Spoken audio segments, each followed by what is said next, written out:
Hello friends, சித்திரை கனிக்கு சித்திரை வருஷப்பிறப்பன்னைக்கு சித்திரை கனியெல்லாம் பார்த்துட்டு வீட்டுக்கு வெளியே வாசப்படிக்கெல்லாம் தண்ணி தெளித்து மஞ்சள் தண்ணி மஞ்சளெல்லாம் போட்டு குங்குமம்லாம் வச்சுட்டு ஒரு லெமன் கட் பண்ணி மஞ்சள் குங்குமம் வச்சுட்டு 2 தீபம் ஏற்றி சாம்பிராணி ஊதுபத்தி பற்றி வச்சு சூடம் பற்றி வச்சு சாமி கும்பிட்டுட்டு கீழே மயில் அங்கே நிறையா சுற்றிக்கிட்டு இருக்கும். நிறையா வரும் கிரவுண்டில் குவார்ட்டர்ஸ்குள்ளே.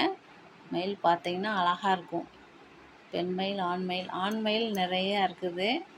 2 பக்கமும் கிரவுண்டுக்குள்ளே நிறையா வந்துட்டுருக்கும். கிரவுண்டில் பார்த்திங்கன்னா அரிசி எல்லோரும் நிறையா பேர் வச்சுருப்பாங்க. மயிலுக்கு நிறையா அப்படியே குட்டானா கட்டி வச்சுருப்பாங்க. மயில் அதை சாப்பிட்டுட்ருக்கும்.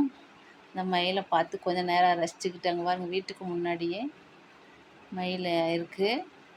மயிலை கொஞ்சம் நேரம் பார்த்துட்டு வெளியே வந்து பால விநாயகர் கோயில் இருக்குது. 2 கோயில், 2 விநாயகர் வச்சுருக்குறாங்க. வெளியில் ஒன்று உள்ளே ஒன்று வச்சுருப்பாங்க. சித்திரை வருஷப்பிறப்பன்னைக்கு அங்கே பிரம்மாண்டமாக நல்லா அபிஷேக ஆராதனை பண்ணிவிட்டு அங்கே அன்னதானம் போடுறாங்க. அன்னதானத்துலேயும் கலந்துக்கிட்டேன். எல்லோரும் மத்தியானம் அங்கே அன்னதானத்துக்கே போயிட்டோம் சாப்பிட.